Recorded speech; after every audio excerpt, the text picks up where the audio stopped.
are directed to uphold and maintain decorum in the House. Mr. President, you continue. Thank you. Over the past 6 weeks, I have signed nearly 100 executive orders and taken more than 400 executive actions, a record to restore common sense, safety, optimism, and wealth all across our wonderful land. The people elected me to do the job, and I'm doing it.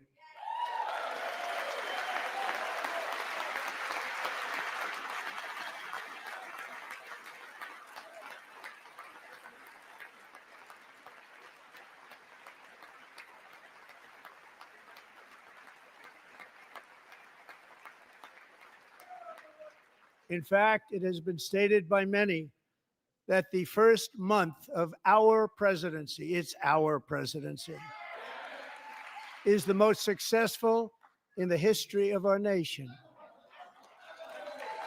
By many.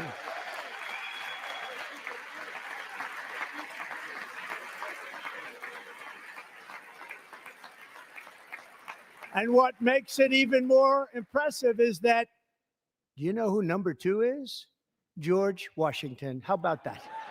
How about that? I don't know about that list, but we'll take it.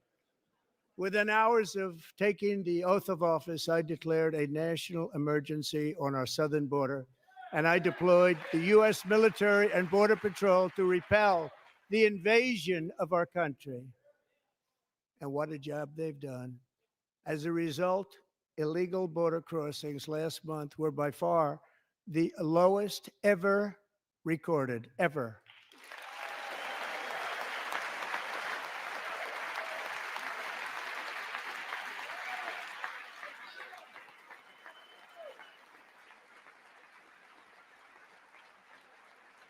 They heard my words and they chose not to come. Much easier that way. In comparison, under Joe Biden, the worst president in American history, there were hundreds of thousands of illegal crossings a month, and virtually all of them, including murderers, drug dealers, gang members, and people from mental institutions and insane asylums, were released into our country. Who would want to do that? This is my 5th such speech to Congress. And once again, I look at the Democrats in front of me, and I realize there is absolutely nothing I can say to make them happy or to make them stand or smile or applaud. Nothing I can do. I could find a cure to the most devastating disease, a disease that would wipe out entire nations, or announce the answers to the greatest economy in history, or the stoppage of crime to the lowest levels ever recorded. And these people sitting right here will not clap, will not stand, and certainly will not cheer for these astronomical achievements. They won't do it, no matter what. Five times I've been up here. It's very sad, and it just shouldn't be this way.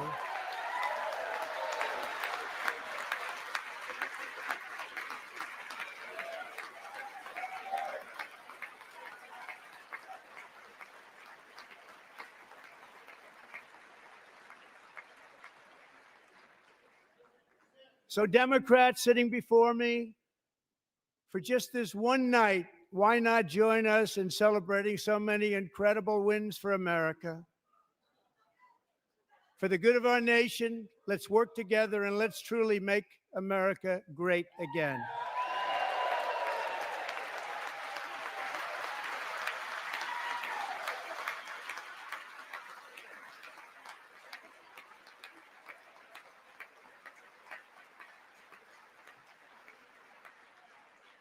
Every day, my administration is fighting to deliver the change America needs to bring a future that America deserves, and we're doing it.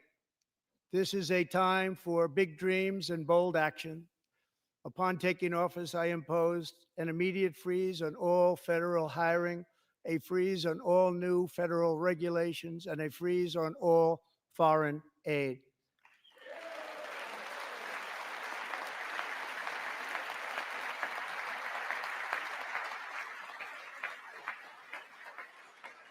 I terminated the ridiculous Green New Scam. I withdrew from the unfair Paris Climate Accord, which was costing us trillions of dollars that other countries were not paying. I withdrew from the corrupt World Health Organization.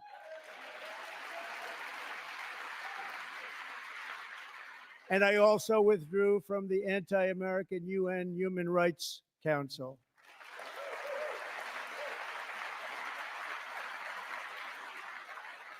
We ended all of Biden's environmental restrictions that were making our country far less safe and totally unaffordable. And importantly, we ended the last administration's insane electric vehicle mandate, saving our auto workers and companies from economic destruction.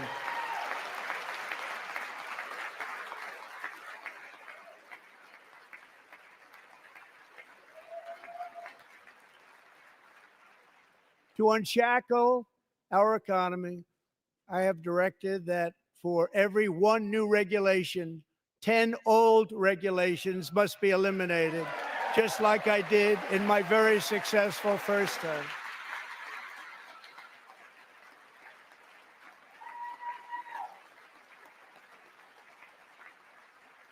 And in that first term, we set records on ending unnecessary rules and regulations like no other president had done before. We ordered all federal workers to return to the office.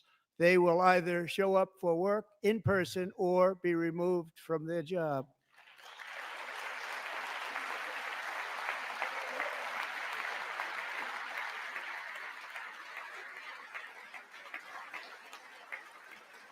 And we have ended weaponized government where, as an example, a sitting president is allowed to viciously prosecute his political opponent, like me.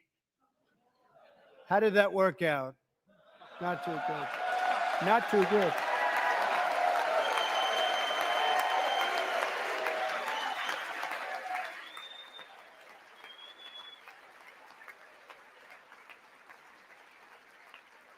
And I have stopped all government censorship and brought back free speech in America. It's back.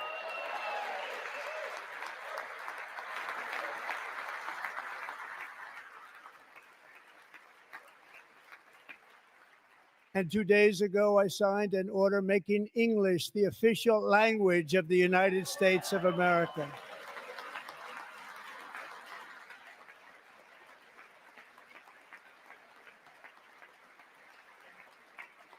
I renamed the Gulf of Mexico the Gulf of America.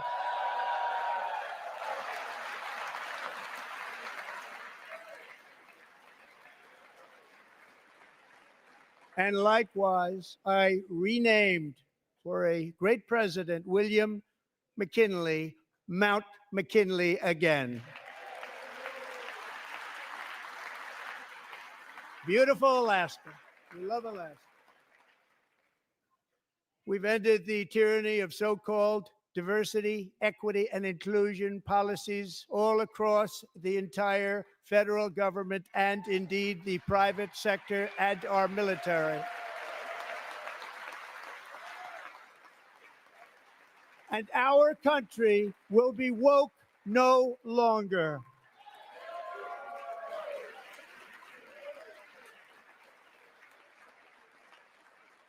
We believe that whether you are a doctor, an accountant, a lawyer, or an air traffic controller, you should be hired and promoted based on skill and competence, not race or gender. Very important.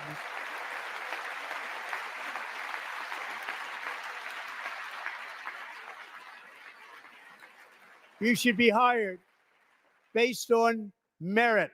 And the Supreme Court, in a brave and very powerful decision, has allowed us to do so. Thank you. Thank you very much. Thank you.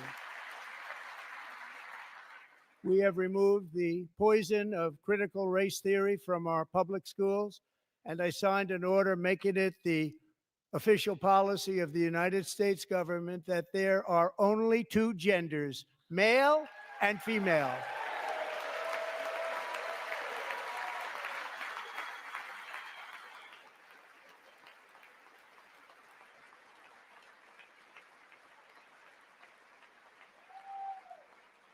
I also signed an executive order to ban men from playing in women's sports.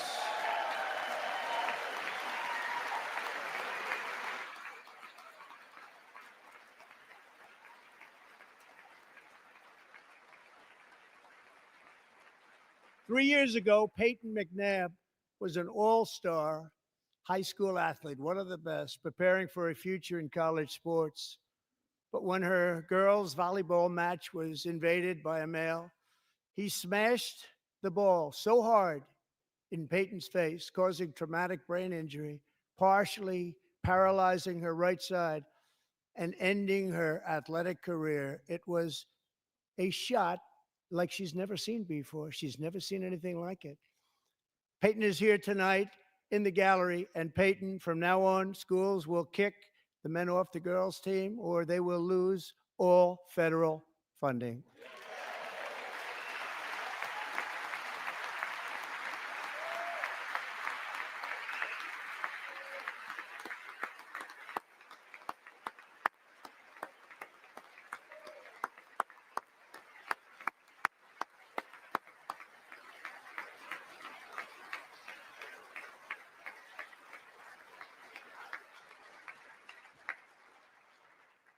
And if you really want to see numbers, just take a look at what happened in the women's boxing, weightlifting, track and field, swimming, or cycling, where a male recently finished a long-distance race 5 hours and 14 minutes ahead of a woman for a new record by 5 hours. Broke the record by 5 hours. It's demeaning for women, and it's very bad for our country. We're not going to put up with it any longer.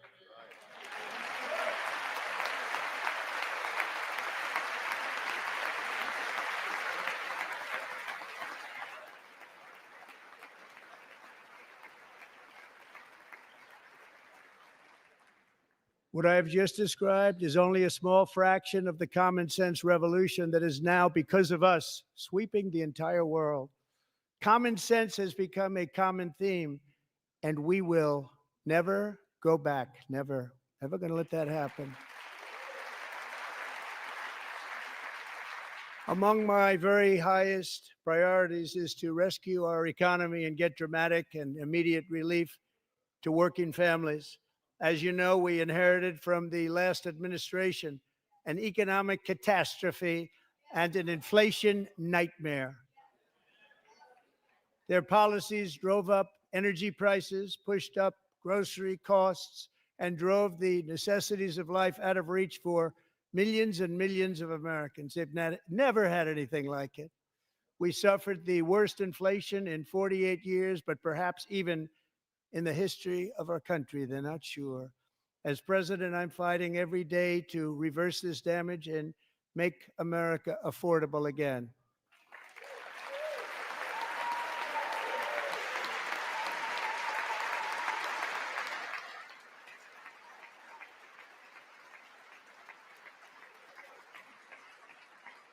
Joe Biden especially let the price of eggs get out of control. The egg price is out of control, and we're working hard to get it back down. Secretary, do a good job on that. You inherited a total mess from the previous administration. Do a good job.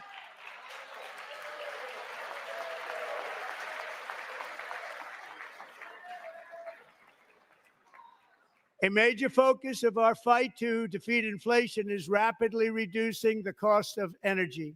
The previous administration cut the number of new oil and gas leases by 95%, slowed pipeline construction to a halt, and closed more than 100 power plants. We are opening up many of those power plants right now.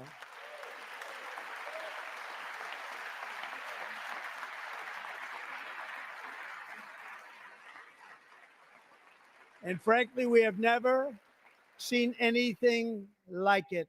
That's why on my first day in office, I declared a national energy emergency. As you've heard me say many times, we have more liquid gold under our feet than any nation on earth, and by far. And now I fully authorize the most talented team ever assembled to go and get it. It's called Drill, Baby, Drill.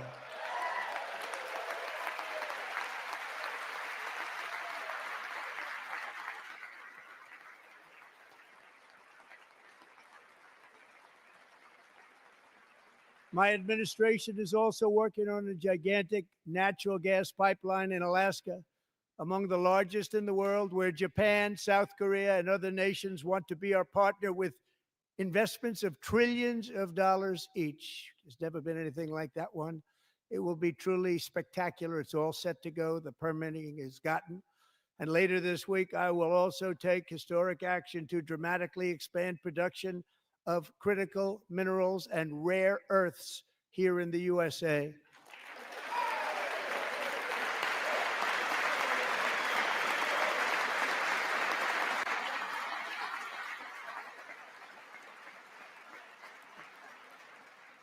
To further combat inflation, we will not only be reducing the cost of energy, but will be ending the flagrant waste of taxpayer dollars.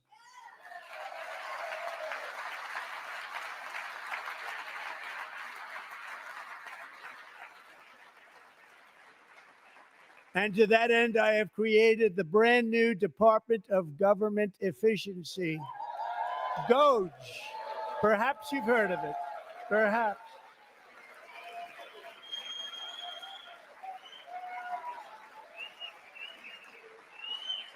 Which is headed by Elon Musk, who is in the gallery tonight.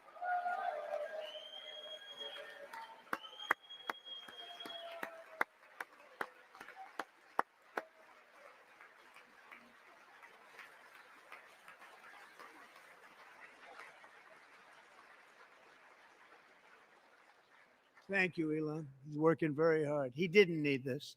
He didn't need this. Thank you very much. We appreciate it. Everybody here, even this side, appreciates it, I believe. They just don't want to admit that. Just listen to some of the appalling waste we have already identified. $22 billion from HHS to provide free housing and cars for illegal aliens. $45 million for diversity, equity, and inclusion scholarships in Burma. $40 million to improve the social and economic inclusion of sedentary migrants. Nobody knows what that is. $8 million to promote LGBTQI+ in the African nation of Lesotho, which nobody has ever heard of. $60 million for indigenous peoples and Afro-Colombian empowerment in Central America. $60 million.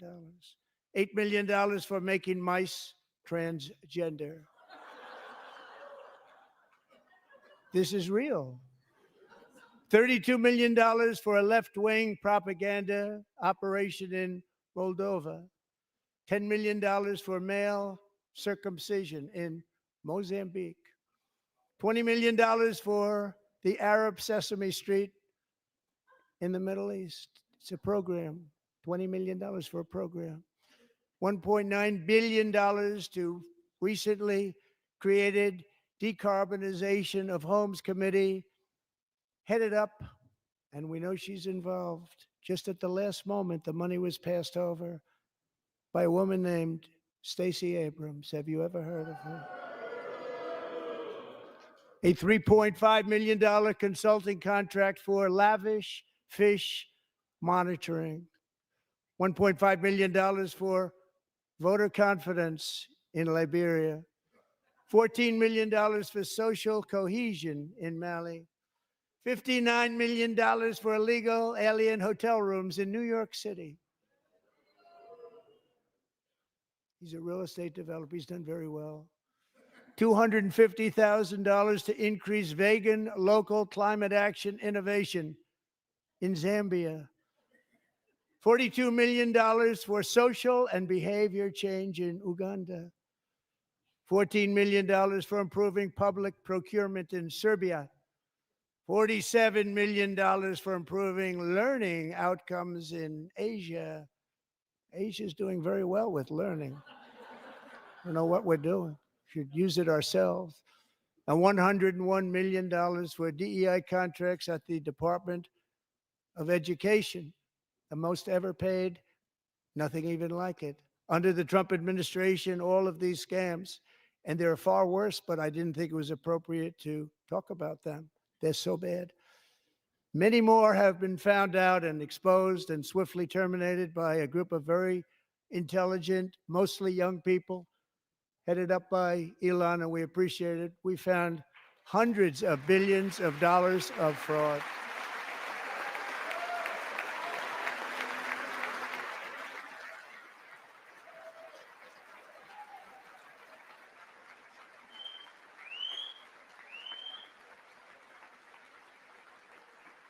And we've taken back the money and reduced our debt to fight inflation and other things.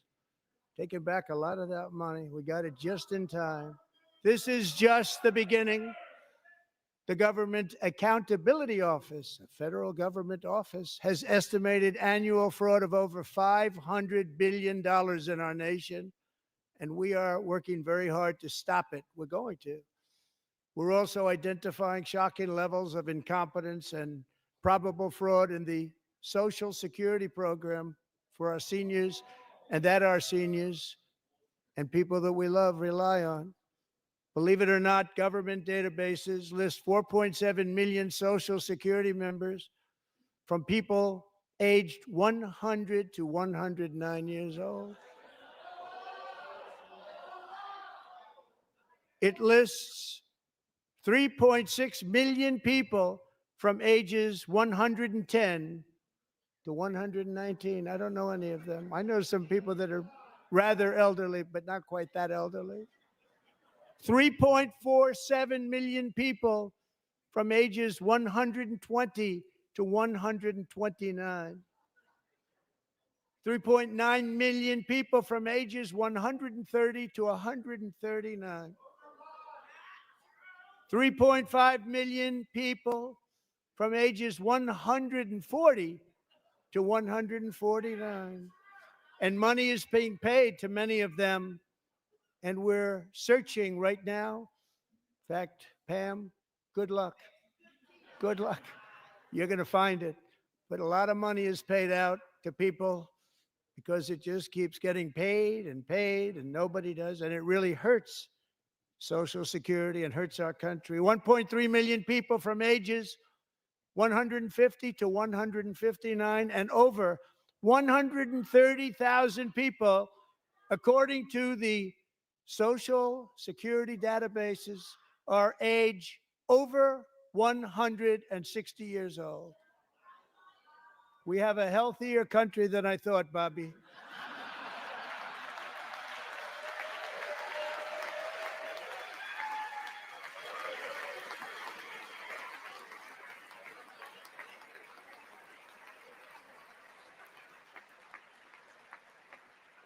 Including, to finish, 1,039 people between the ages of 220 and 229, one person between the age of 240 and 249, and one person is listed at 360 years of age.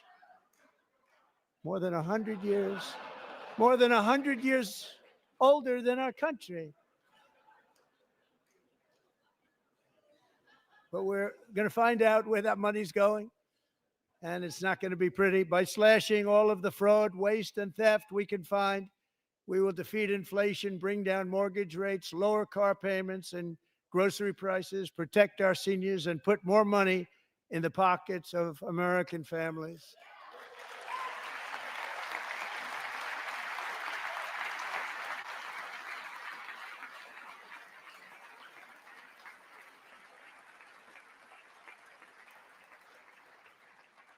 And today, interest rates took a beautiful drop, big, beautiful drop. It's about time. And in the near future, I want to do what has not been done in 24 years, balance the federal budget. We're going to balance it.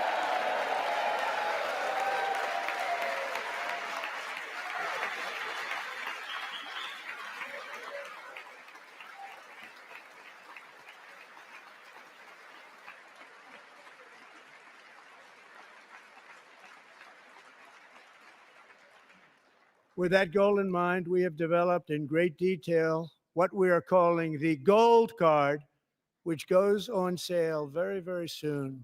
For $5 million, we will allow the most successful job-creating people from all over the world to buy a path to U.S. citizenship. It's like the green card, but better and more sophisticated. And these people will have to pay tax in our country. They won't have to pay tax from where they came. The money that they've made, you wouldn't want to do that, but they have to pay tax, create jobs. They'll also be taking people out of colleges and paying for them so that we can keep them in our country instead of having them being forced out. Number one, at the top school, as an example, being forced out and not being allowed to stay and create tremendous numbers of jobs and great success for a company out there. So while we take out the criminals, killers, traffickers, and child predators who are allowed to enter our country under the open border policy of these people, the Democrats, the Biden administration, the open border insane policies that you've allowed to destroy our country, we will now bring in brilliant, hardworking, job-creating people. They're going to pay a lot of money, and we're going to reduce our debt with that money.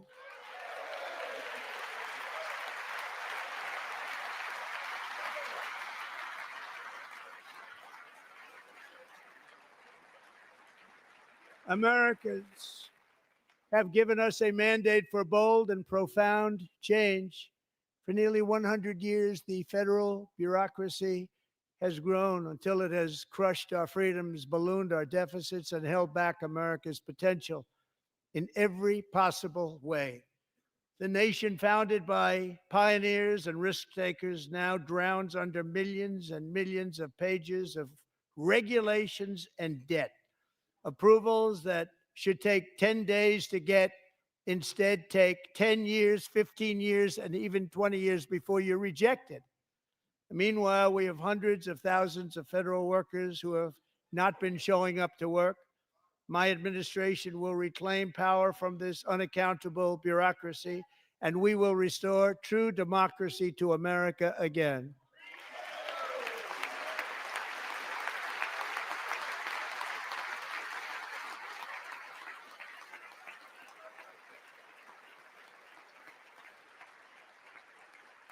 And any federal bureaucrat who resists this change will be removed from office immediately. Because we are draining the swamp. It's very simple. And the days of rule by unelected bureaucrats are over.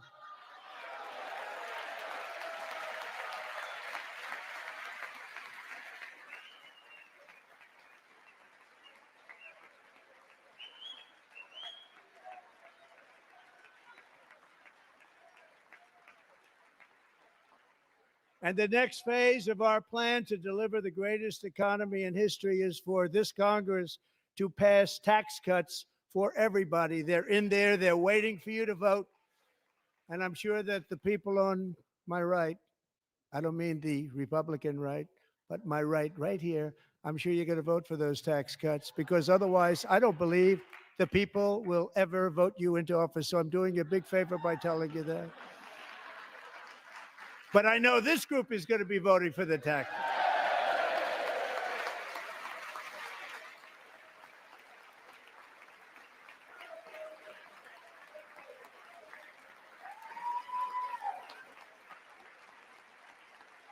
Thank you. It's a very, very big part of our plan. We had tremendous success in our first term with it. A very big part of our plan. We're seeking permanent income tax cuts all across the board. And to get urgently needed relief to Americans hit especially hard by inflation, I'm calling for no tax on tips, no tax on overtime, and no tax on Social Security benefits for our great seniors.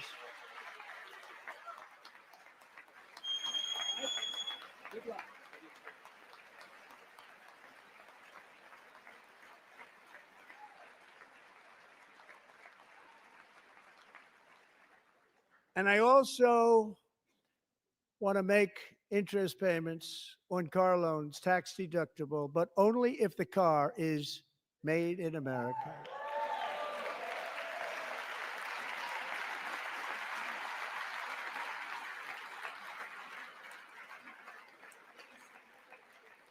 And by the way, we're going to have growth in the auto industry like nobody's ever seen. Plants are opening up all over the place. Deals are being made. Never seen. That's a combination of the election win and tariffs. It's a beautiful word, isn't it? That, along with our other policies, will allow our auto industry to absolutely boom. It's going to boom. Spoke to the majors today, all three, the top people, and they're so excited. In fact, already numerous car companies have announced that they will be building massive automobile plants in America, with Honda just announcing a new plant in Indiana, one of the largest anywhere in the world.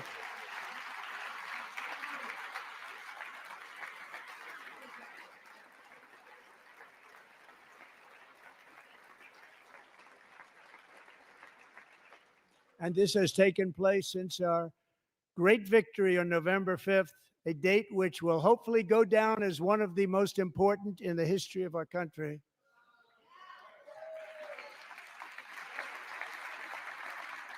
In addition, as part of our tax cuts, we want to cut taxes on domestic production and all manufacturing. And just as we did before, we will provide 100% expensing. It will be retroactive to January 20th, 2025. And it was one of the main reasons why our tax cuts were so successful in our first term, giving us the most successful economy in the history of our country. First term. We had a great first term.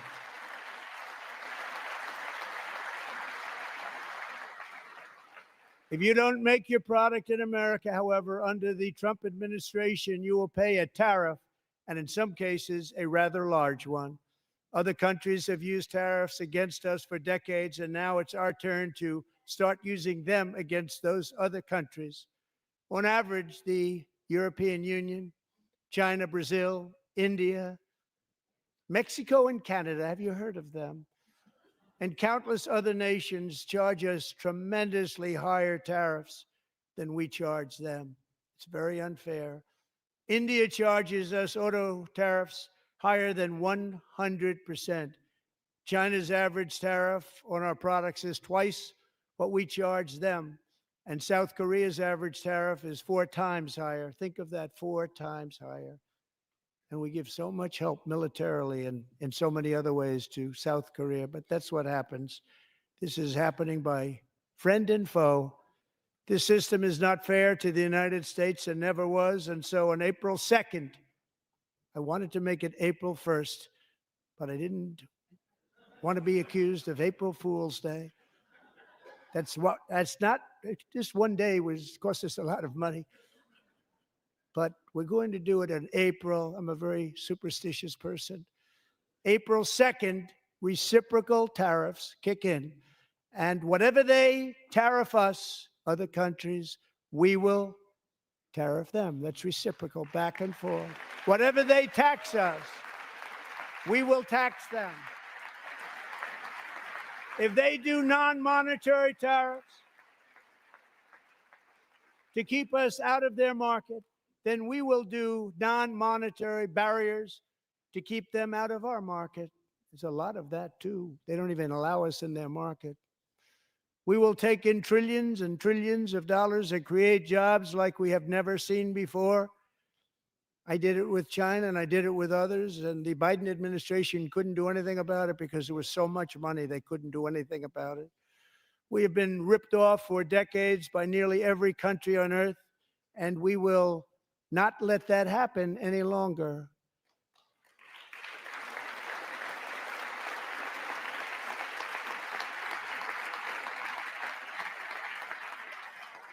Much has been said over the last 3 months about Mexico and Canada, but we have very large deficits with both of them. But even more importantly, they've allowed fentanyl to come into our country at levels never seen before, killing hundreds of thousands of our citizens and many very young, beautiful people, destroying families. Nobody's ever seen anything like it. They are, in effect, receiving subsidies of hundreds of billions of dollars. We pay subsidies to Canada and to Mexico of hundreds of billions of dollars, and the United States will not be doing that any longer. We're not going to do it any longer.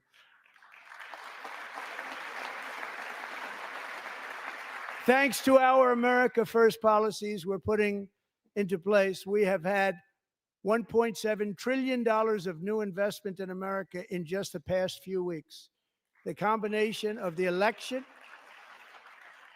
and our economic policies that people of SoftBank, one of the most brilliant anywhere in the world, announced a $200 billion investment. OpenAI and Oracle, Larry Ellison, announced $500 billion investment, which they wouldn't have done if Kamala had won. Apple announced $500 billion investment. Tim Cook called me. He said, I cannot spend it fast enough. It's going to be much higher than that, I believe. They'll be building their plants here instead of in China. And just yesterday, Taiwan Semiconductor, the biggest in the world, most powerful in the world, has a tremendous amount, 97% of the market, announced a $165 billion investment to build the most powerful chips on earth right here in the USA.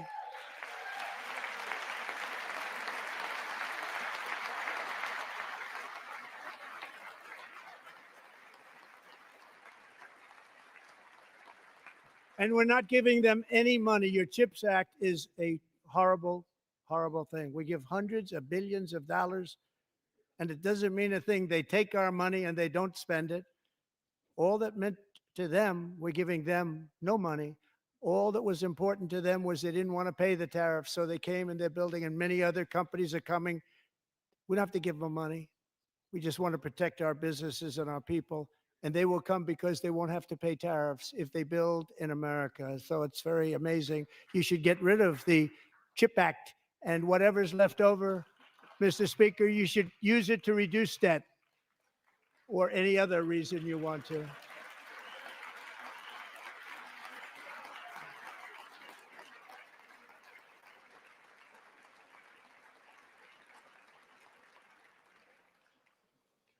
Our new trade policy will also be great for the American farmer. I love the farmer, who will now be selling into our home market, the USA, because nobody is going to be able to compete with you.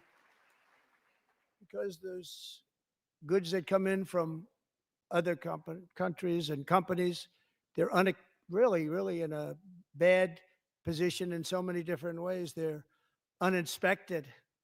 They may be very dirty and disgusting, and they come in and they pour in, and they hurt our American farmers. The tariffs will go on agricultural product coming into America, and our farmers, starting on April 2nd, it may be a little bit of an adjustment period. We had that before when I made the deal with China, $50 billion of purchases, and I said, just bear with me, and they did.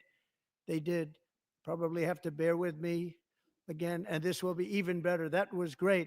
The problem with it was that Biden didn't enforce it. He didn't enforce it. $50 billion of purchases, and we were doing great, but Biden did not enforce it, and it hurt our farmers. But our farmers are going to have a field day right now. So to our farmers, have a lot of fun. I love you too. I love you too. It's all going to happen.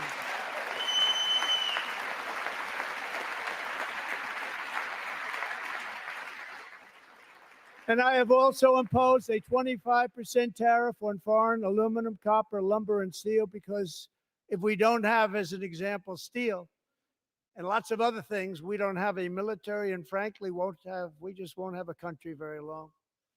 Here today is a proud American steelworker, fantastic person from Decatur, Alabama, Jeff Donand. Has been working at the same steel plant for 27 years in a job that has allowed him to serve as the captain of his local volunteer fire department, raise 7 children with his beautiful wife, Nicole, and over the years provide a loving home for more than 40 foster children. So great, Jeff.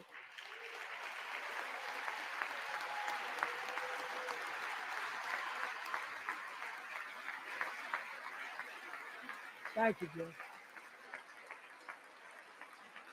Thank you, Jeff.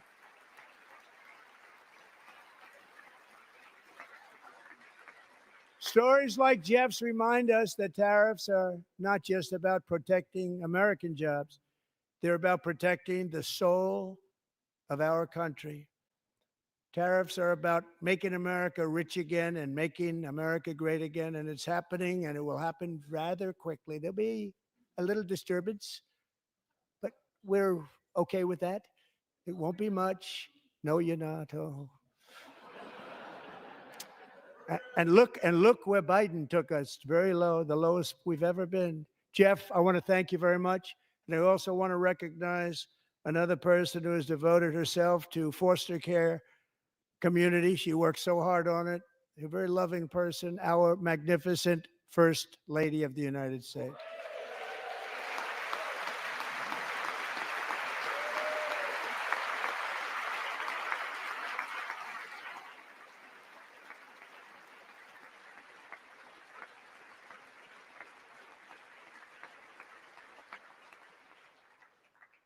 Melania's work has yielded incredible results, helping prepare our nation's future leaders as they enter the workforce.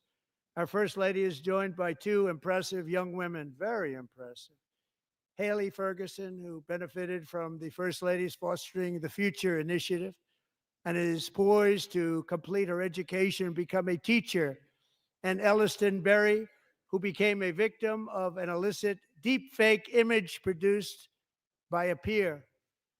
With Elliston's help, the Senate just passed the Take It Down Act, and this is so important. Thank you very much, John. John Thune, thank you. Stand up, John.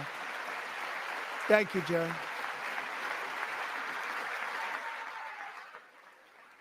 Thank you all very much.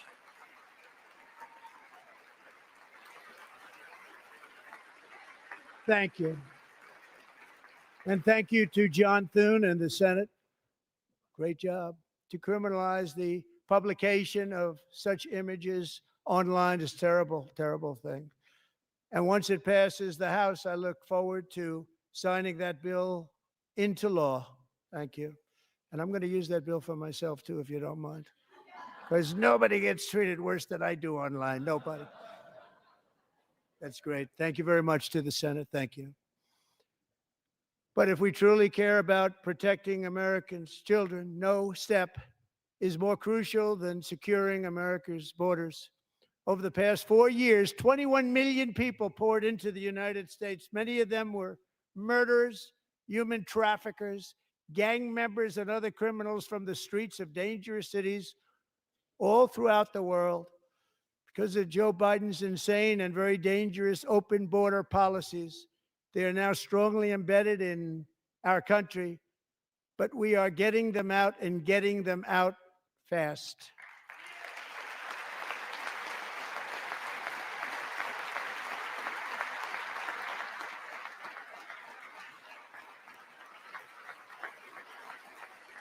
And I want to thank Tom Homan and Christy. I want to thank you and Paul of Border Patrol. I want to thank you. What a job they've all done. Everybody, Border Patrol, ICE, law enforcement in general is incredible. We have to take care of our law enforcement. Have to.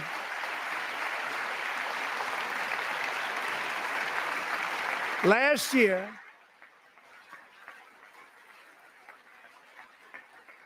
a brilliant 22-year-old nursing student named Laken Riley, the best in her class, admired by everybody, went out for a jog on the campus of the University of Georgia. That morning, Laken was viciously attacked, assaulted, beaten, brutalized, and horrifically murdered. Laken was stolen from us by a savage illegal alien gang member who was arrested while trespassing across Biden's open southern border and then set loose into the United States under the heartless policies of that failed administration. It was indeed a failed administration. He had then been arrested and released in a Democrat-run sanctuary city, a disaster, before ending the life of this beautiful young angel. With us this evening are Laken's beloved mother, Allison, and her sister, Lauren.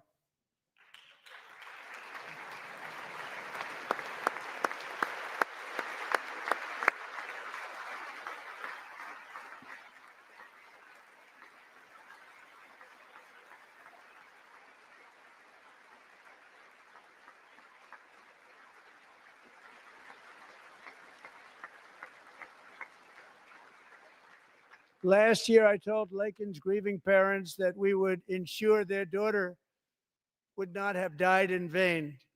That's why the very first bill I signed into law as your 47th president mandates the detention of all dangerous criminal aliens who threaten public safety. It's a very strong, powerful act.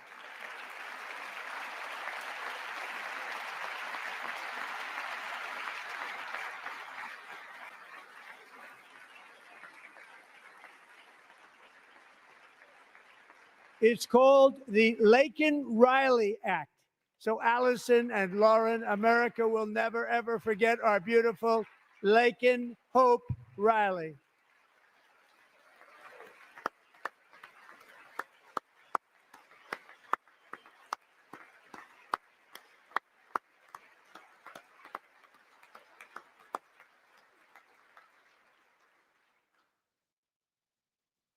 Thank you very much. Since taking office, my administration has launched the most sweeping border and immigration crackdown in American history, and we quickly achieved the lowest numbers of illegal border crossers ever recorded. Thank you.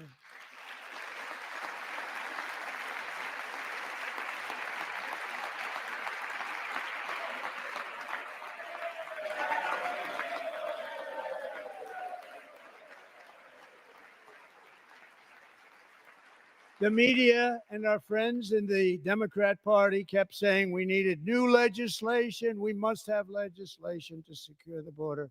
But it turned out that all we really needed was a new president.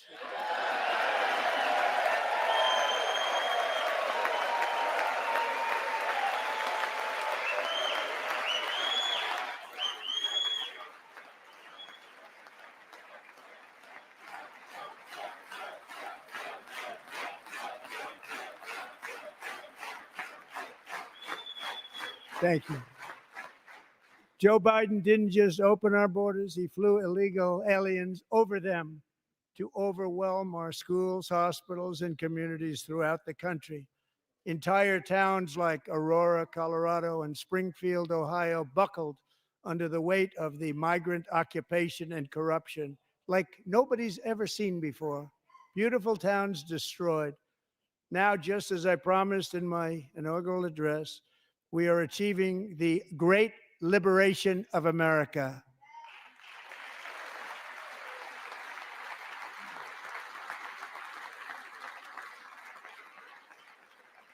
But there still is much work to be done. Here tonight is a woman I have gotten to know, Alexis Nungary from Houston. Wonderful woman. Last June, Alexis's 12-year-old daughter, her precious Jocelyn, walked to a nearby convenience store. She was kidnapped, tied up, assaulted for 2 hours under a bridge, and horrifically murdered. Arrested and charged with this heinous crime are 2 illegal alien monsters from Venezuela, released into America by the last administration through their ridiculous open border. The death of this beautiful 12-year-old girl and the agony of her mother and family touched our entire nation greatly. Alexis, I promised that we would always remember your daughter, your magnificent daughter, and earlier tonight, I signed an order keeping my word to you. One thing I have learned about Jocelyn is that she loved animals so much. She loved nature. Across Galveston Bay, from where Jocelyn lived in Houston, you will find a magnificent national wildlife refuge, a pristine, peaceful, 34,000-acre sanctuary for all of God's creatures on the edge of the Gulf of America. Alexis, moments ago, I formally renamed that refuge in loving memory of your beautiful daughter, Jocelyn. So, Mr. Vice President, if you would, may I have the order?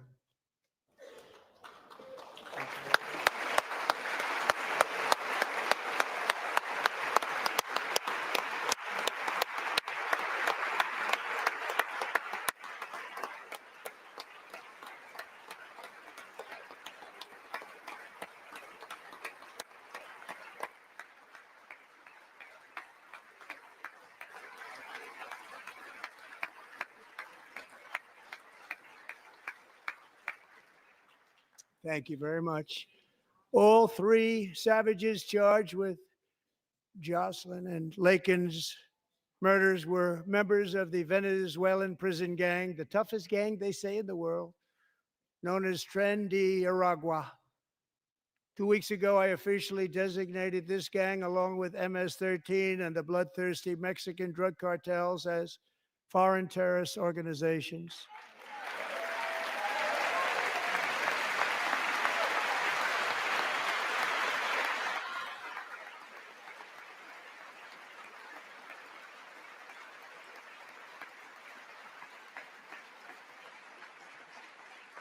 They are now officially in the same category as ISIS, and that's not good for them.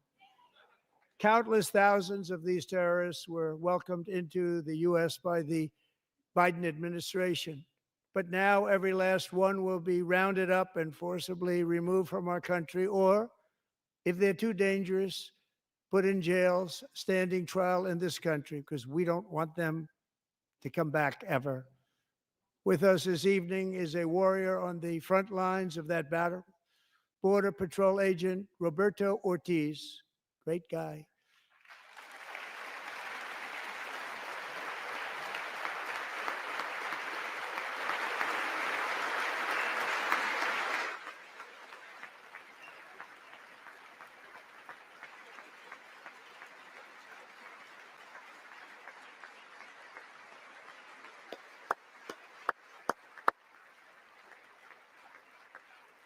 In January, Roberto and another agent were patrolling by the Rio Grande near an area known as Cartel Island. Doesn't sound too nice to me. When heavily armed gunmen started shooting at them, Roberto saw that his partner was totally exposed, at great danger, and he leapt into action, returning fire and providing crucial seconds for his fellow agent to seek safety, just barely. I have some of the prints of that event, and it was not good. Agent Ortiz, we salute you for your great courage and for your line of fire that you took and for the bravery that you showed. We honor you, and we will always honor you. Thank you, Roberto, very much.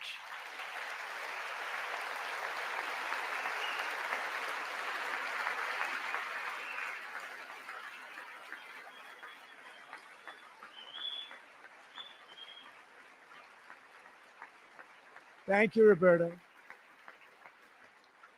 And I actually got to know him on my many calls to the border.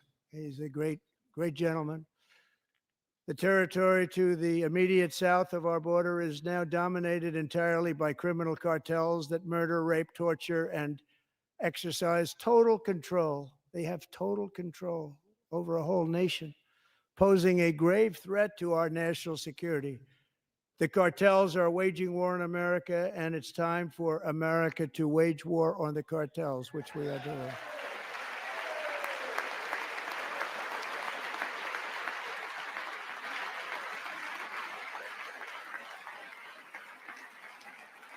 Five nights ago, Mexican authorities, because of our tariff policies being imposed on them, think of this, handed over to us 29 of the biggest cartel leaders in their country. That has never happened before. They want to make us happy. First time ever. But we need Mexico and Canada to do much more than they've done, and they have to stop the fentanyl and drugs pouring into the USA. They're going to stop it. I have sent Congress a detailed funding request laying out exactly how we will eliminate these threats to protect our homeland and complete the largest deportation operation in American history, larger even than current record holder, President Dwight D. Eisenhower, a moderate man, but someone who believed very strongly in borders. Americans expect Congress to send me this funding without delay so I can sign it into law. So, Mr. Speaker, John Thune, both of you, I hope you're going to be able to do that, Mr. Speaker. Thank you. Mr. Leader, thank you. Thank you very much. And let's get it to me. I'll sign it so fast, you won't even believe it.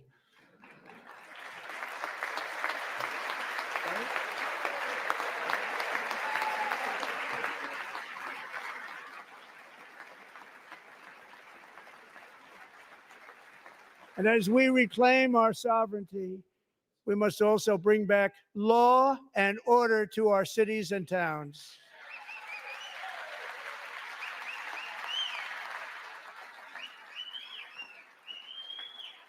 In recent years, our justice system has been turned upside down by radical left lunatics.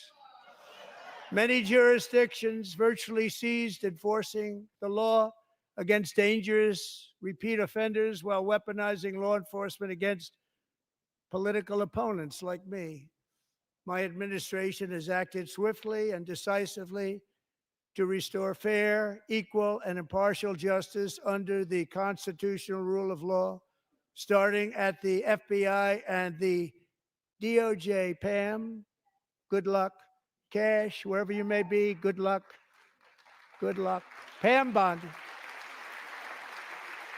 good luck. So important.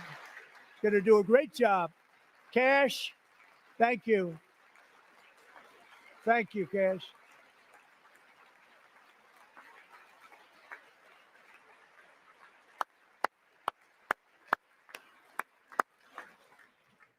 They've already started very strong. They're going to do a fantastic job. You're going to be very proud of them. We're also once again giving our police officers the support, protection, and respect they so dearly deserve. They have to get it. They have such a hard, dangerous job, but we're going to make it less dangerous. The problem is the bad guys don't respect the law, but they're starting to respect it, and they soon will respect it. This also includes our great fire departments throughout the country. Our firemen and women are unbelievable people, and we'll never forget them. And besides that, they voted for me in record numbers, so I have no choice.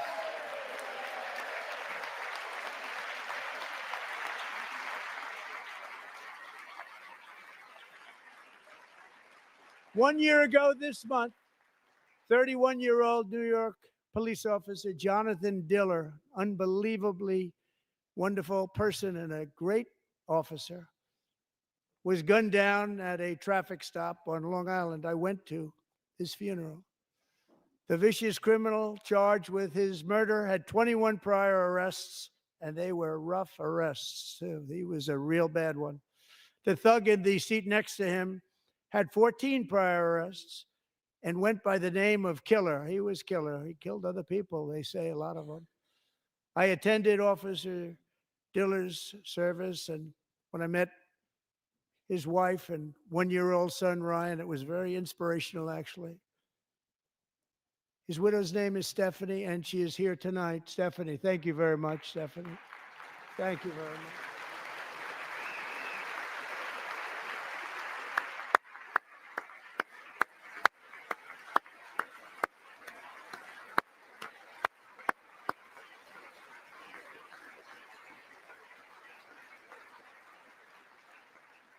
Stephanie, we're going to make sure that Ryan knows his dad was a true hero, New York's finest, and we're going to get these cold-blooded killers and repeat offenders off our streets, and we're going to do it fast. Got to stop it. They get out with 28 arrests. They push people into subway trains.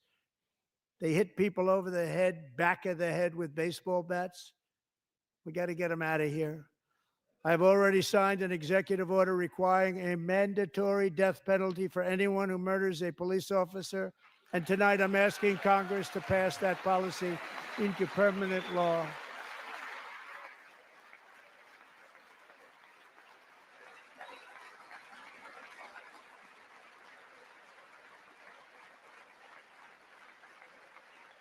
I'm also asking for a new crime bill getting tough on repeat offenders while enhancing protections for America's police officers so they can do their jobs without fear of their lives being totally destroyed.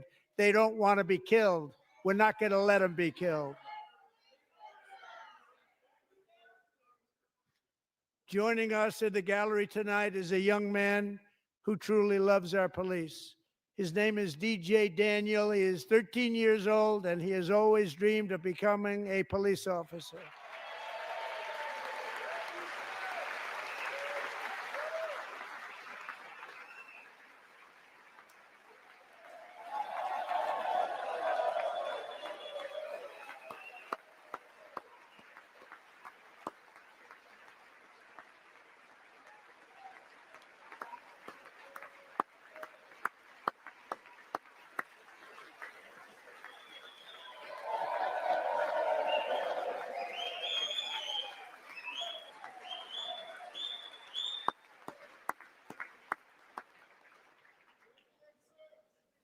But in 2018, DJ was diagnosed with brain cancer.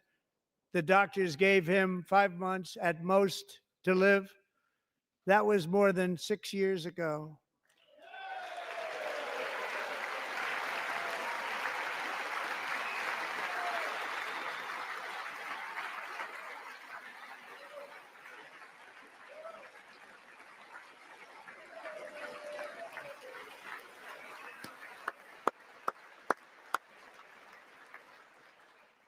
Since that time, DJ and his dad have been on a quest to make his dream come true, and DJ has been sworn in as an honorary law enforcement officer, actually a number of times. The police love him, the police departments love him. And tonight, DJ, we're going to do you the biggest honor of them all. I am asking our new Secret Service Director, Sean Curran, to officially make you an agent of the United States Secret Service.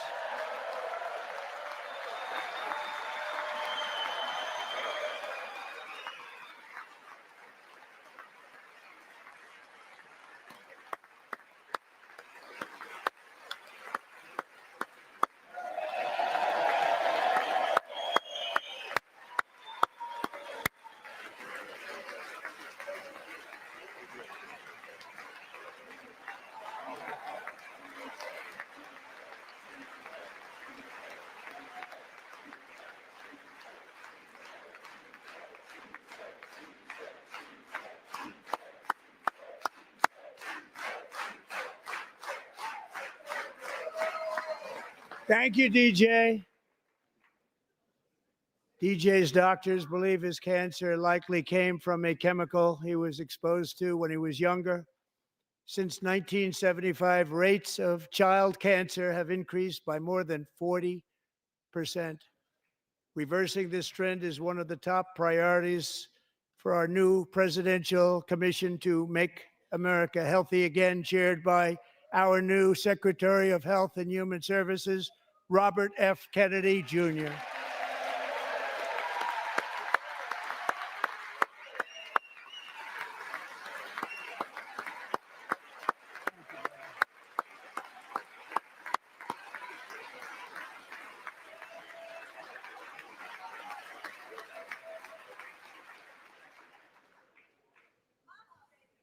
With the name Kennedy, you would have thought everybody over here would have been cheering.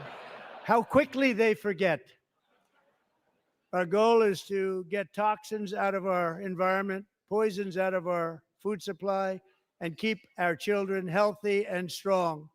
As an example, not long ago, and you can't even believe these numbers, 1 in 10,000 children had autism, 1 in 10,000. And now it's 1 in 36. There's something wrong. 1 in 36. Think of that. So we're going to find out what it is, and there's nobody better than Bobby and all of the people that are working with you. You have the best to figure out what is going on. Okay, Bobby, good luck. It's a very important job. Thank you. Go get him.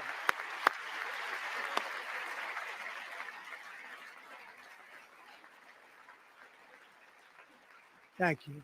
My administration is also working to protect our children from toxic ideologies in our schools. A few years ago, January Littlejohn and her husband discovered that their daughter's school had secretly socially transitioned their 13-year-old little girl. Teachers and administrators conspired to deceive January and her husband while encouraging her daughter to use a new name and pronouns. They, them pronoun, actually, all without telling January, who is here tonight and is now a courageous advocate against this form of child abuse. January, thank you. Thank you. Thank you very much. Thank you.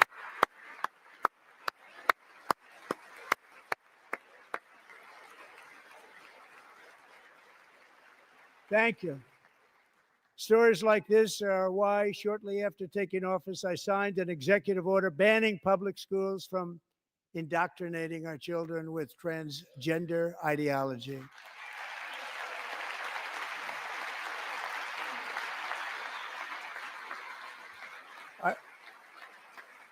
I also signed an order to cut off all taxpayer funding to any institution that engages in the sexual mutilation of our youth.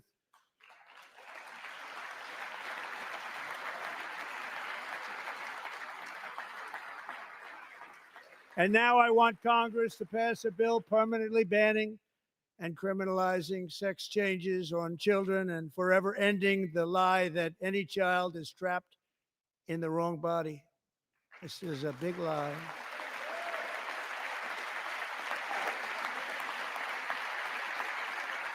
And our message to every child in America is that you are perfect exactly the way God made you.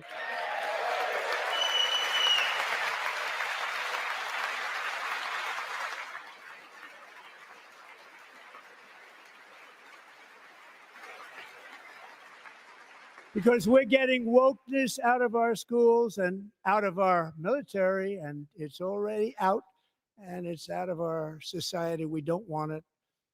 Wokeness is trouble. Wokeness is bad. It's gone. It's gone. And we feel so much better for it, don't we? Don't we feel better? Our service members won't be activists and ideologues. They will be fighters and warriors. They will fight for our country. And Pete, congratulations. Secretary of Defense, congratulations.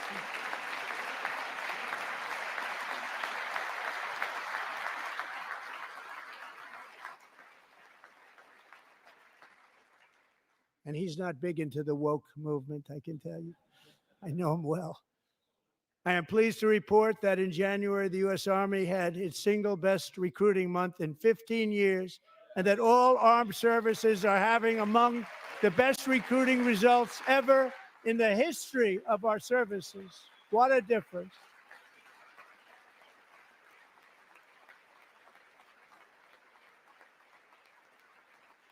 And you know, it was just a few months ago where the results were exactly the opposite. We couldn't recruit anywhere. We couldn't recruit. Now we're having the best results just about that we've ever had. What a tremendous turnaround. It's really a beautiful thing to see. People love our country again. It's very simple. They love our country and they love being in our military again. So it's a great thing. And thank you very much. Great job. Thank you.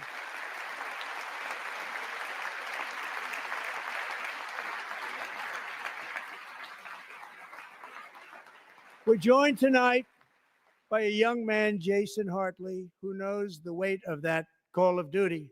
Jason's father, grandfather, and great-grandfather all wore the uniform. Jason tragically lost his dad, who was also a Los Angeles County Sheriff's deputy when he was just a boy, and now he wants to carry on the family legacy of service. Jason is a senior in high school, a six-letter varsity athlete, a really good athlete, they say, a brilliant student with a 4.46, that's good, GPA. And his greatest dream is to attend the U.S. Military Academy at West Point.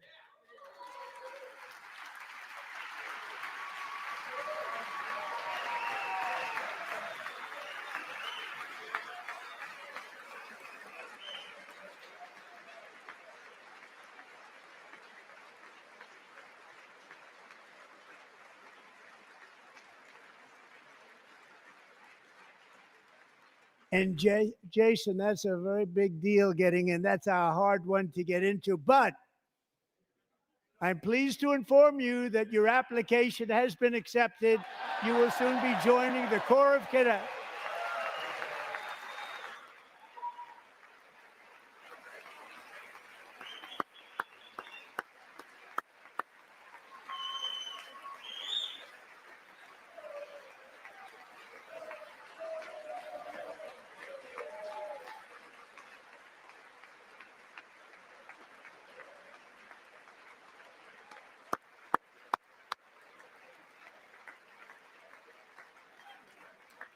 Thank you. Jason, you're going to be on the long gray line, Jason. As Commander-in-Chief, my focus is on building the most powerful military of the future. As a first step, I'm asking Congress to fund a state-of-the-art Golden Dome missile defense shield to protect our homeland, all made in the USA.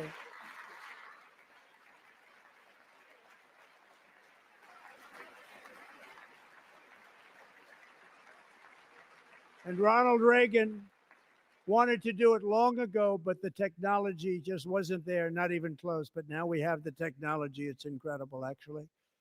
And other places they have it. Israel has it. Other places have it. And the United States should have it too, right, Tim, right? They should have it too. So I want to thank you. But it's a very, very important. This is a very dangerous world. We should have it. We want to be protected, and we're going to protect our citizens like never before. To boost our defense industrial base, we are also going to resurrect the American shipbuilding industry, including commercial shipbuilding and military shipbuilding.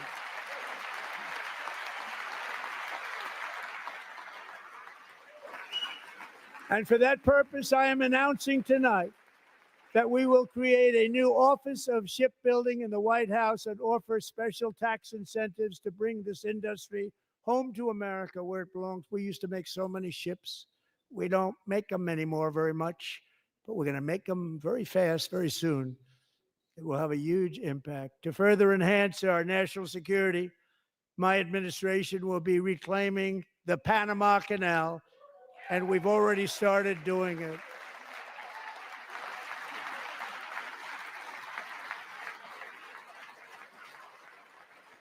Just today, a large American company announced they are buying both ports around the Panama Canal and lots of other things having to do with the Panama Canal and a couple of other canals. The Panama Canal was built by Americans for Americans, not for others, but others could use it. But it was built at tremendous cost of American blood and treasure. 38,000 workers died building the Panama Canal. They died of malaria. They died of snake bites and mosquitoes. Not a nice place to work. They paid them very highly to go there, knowing there was a 25% chance that they would die. The most expensive project also that was ever built in our country's history, if you bring it up to modern day costs. It was given away by the Carter administration for $1. But that agreement has been violated very severely. We didn't give it to China. We gave it to Panama, and we're taking it back.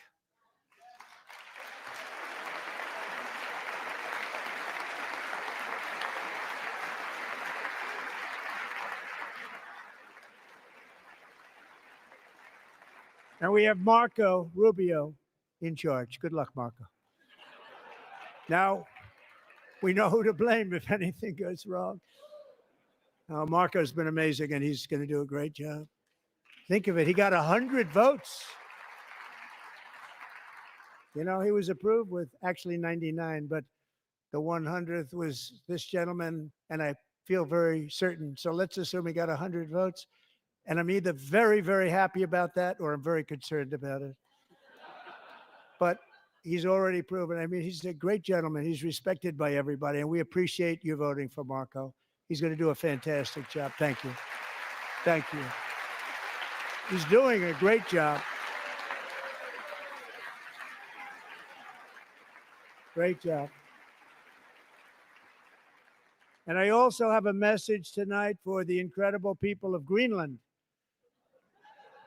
We strongly support your right to determine your own future.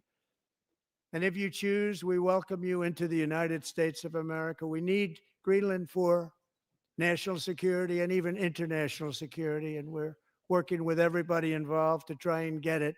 But we need it really for international world security. And I think we're going to get it. One way or the other, we're going to get it. We will keep you safe.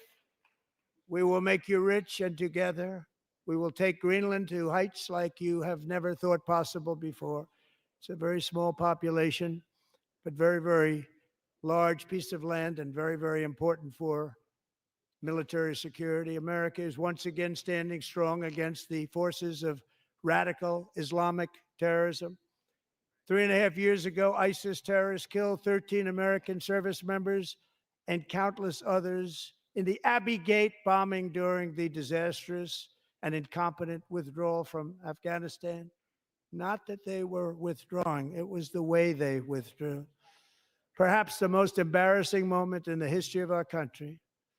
Tonight, I am pleased to announce that we have just apprehended the top terrorist responsible for that atrocity, and he is right now on his way here to face the swift sword of American justice.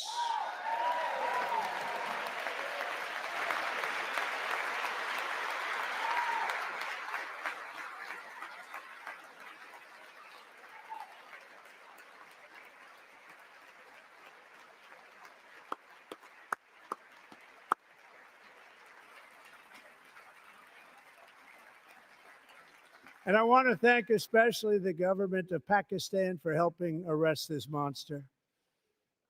This was a very momentous day for those 13 families who I actually got to know very well, most of them, whose children were murdered, and the many people that were so badly, over 42 people, so badly injured on that fateful day in Afghanistan. What a horrible day. Such incompetence was shown that when Putin saw what happened, I guess he said, wow, maybe this is my chance. That's how bad it was. Should have never happened. Grossly incompetent people. I spoke to many of the parents and loved ones, and they're all in our hearts tonight. Just spoke to them on the phone. We had a big call.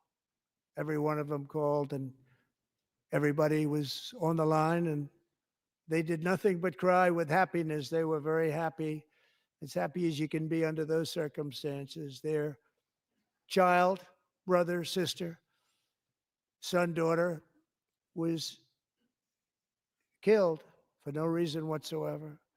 In the Middle East, we're bringing back our hostages from Gaza. In my first term, we achieved one of the most groundbreaking peace agreements in generations, the Abraham Accords.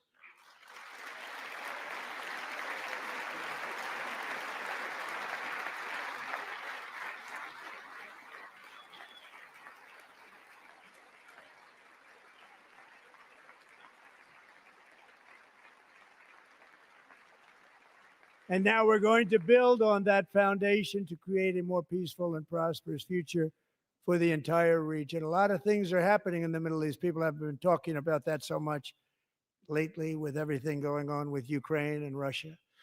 But a lot of things are happening in the Middle East. It's a rough neighborhood, actually. I'm also working tirelessly to end the savage conflict in Ukraine. Millions of Ukrainians and Russians have been needlessly killed or wounded in this horrific and brutal conflict with no end in sight. The United States has sent hundreds of billions El presidente of Donald dollars Trump to dijo este support lunes que los aranceles del 25% Ukraine's sobre defense. With no security, with no anything.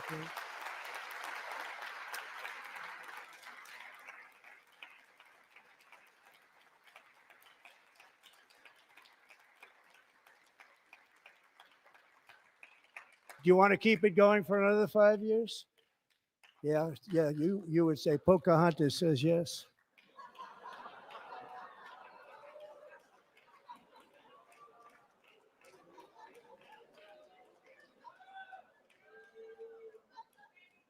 $2,000 people are being killed every single week. More than that.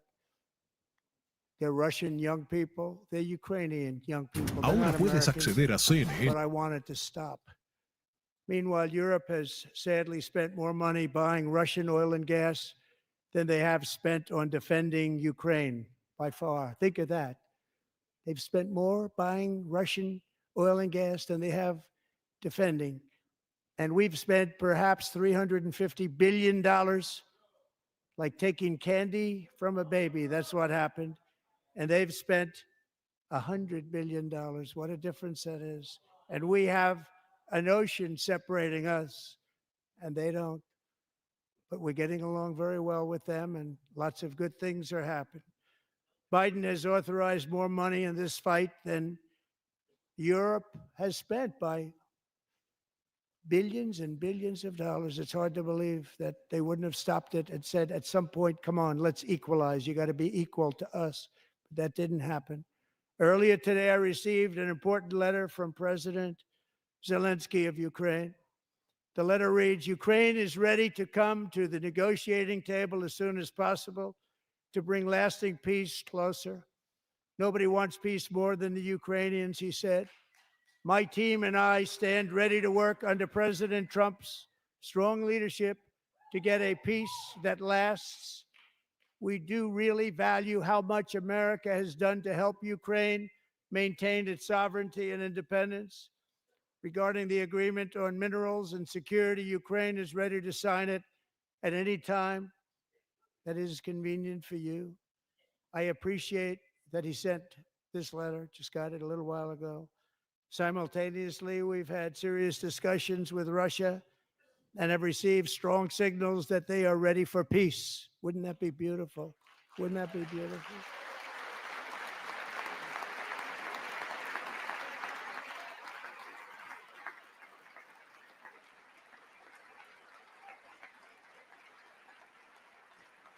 Wouldn't that be beautiful?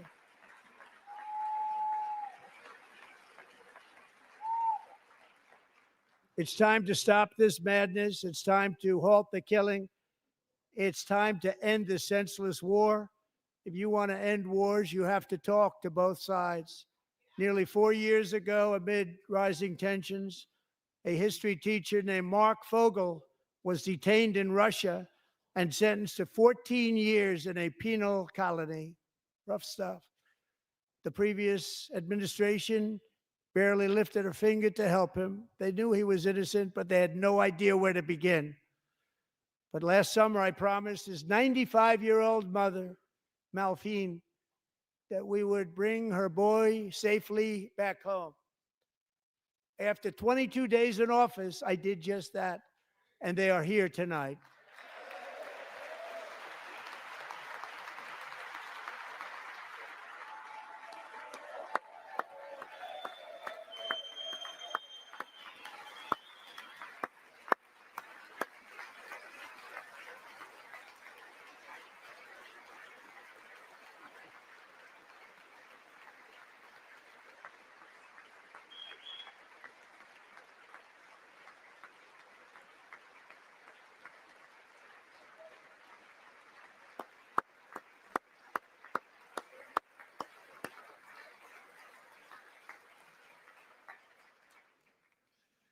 To Mark and his great mom, we are delighted to have you safe and sound and with us. As fate would have it, Mark Fogel was born in a small rural town in Butler, Pennsylvania. Have you heard of it? Where his mother has lived for the past 78 years. I just happened to go there last July 13th for a rally. That was not pleasant. And that is where I met his beautiful mom right before I walked onto that stage. And I told her I would not forget what she said about her son. And I never did I? Never forgot. Less than 10 minutes later, at that same rally, gunfire rang out, and a sick and deranged assassin unloaded 8 bullets from his sniper's perch into a crowd of many thousands of people. My life was saved by a fraction of an inch, but some were not so lucky. Corey Comparator was a firefighter, a veteran, a Christian, a husband, a devoted father, and above all, a protector. When the sound of gunshots pierced the air, it was a horrible sound. Corey knew instantly what it was and what to do. He threw himself on top of his wife and daughters and shielded them from the bullets with his own body. Corey was hit really hard. You know the story from there. He sacrificed his life to save theirs. 2 others, very fine people, were also seriously hit. But thankfully, with the help of 2 great country doctors, we thought they were gone and they were saved. So those doctors had great talent. We're joined by Corey's wife, Helen, who was his high school sweetheart, and their two beloved daughters, Allison and Kaylee. Thank you.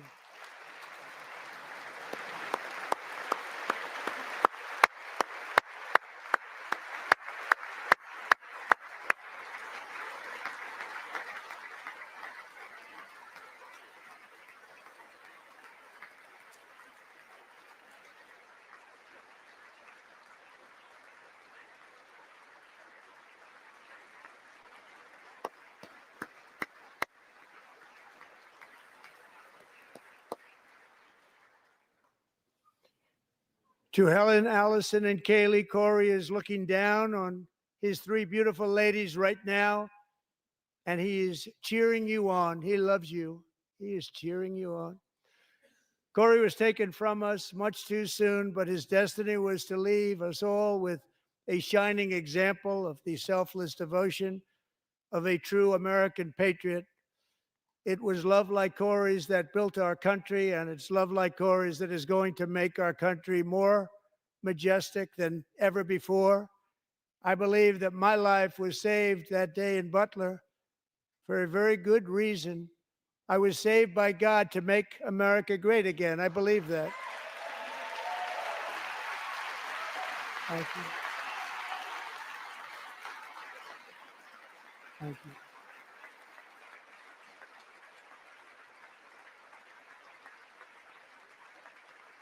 Thank you.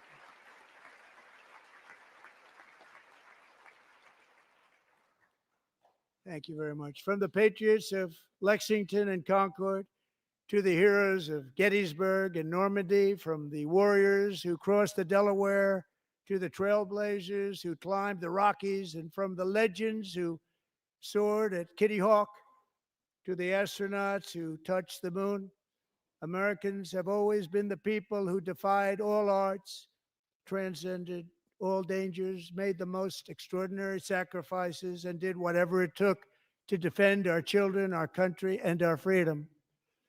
And as we have seen in this chamber tonight, that same strength, faith, love, and spirit is still alive and thriving in the hearts of the American people.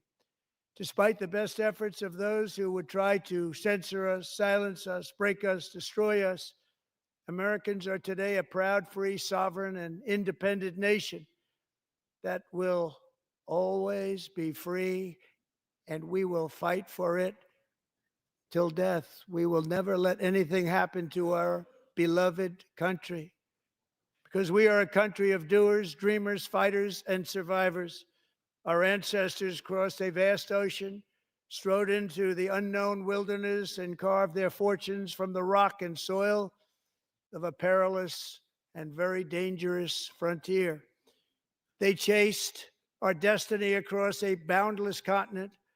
They built the railroads, laid the highways, and graced the world with American marvels like the Empire State Building, the mighty Hoover Dam, and the towering Golden Gate Bridge. They lit the world with electricity, broke free of the force of gravity, fired up the engines of American industry, vanquished the communists, fascists, and Marxists all over the world, and gave us countless modern wonders sculptured out of iron, glass, and steel. We stand on the shoulders of these pioneers who won and built the modern age. These workers who poured their sweat into the skylines of our cities. These warriors who shed their blood on fields of battle and gave everything they had for our rights and for our freedom. Now it is our time to take up the righteous cause of American liberty. And it is our turn to take America's destiny into our own hands and begin the most thrilling days in the history of our country. This will be our greatest era. With God's help, over the next 4 years, we are going to lead this nation even higher, and we are going to forge the freest, most advanced, most dynamic, and most dominant civilization ever to exist on the face of this earth. We are going to create the highest quality of life, build the safest and wealthiest and healthiest and most vital communities anywhere in the world. We are going to conquer the vast frontiers of science, and we are going to lead humanity into space and plant the American flag on the planet Mars and even far beyond.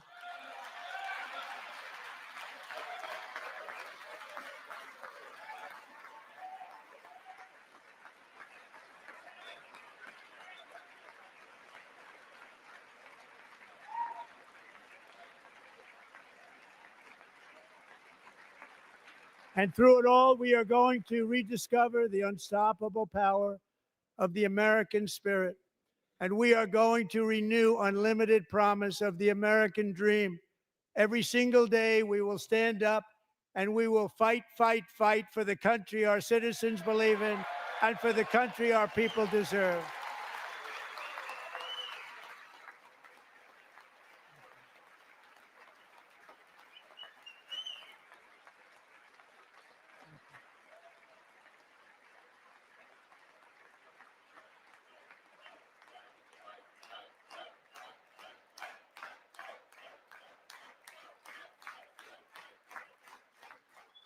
My fellow Americans, get ready for an incredible future, because the golden age of America has only just begun. It will be like nothing that has ever been seen before. Thank you. God bless you, and God bless America.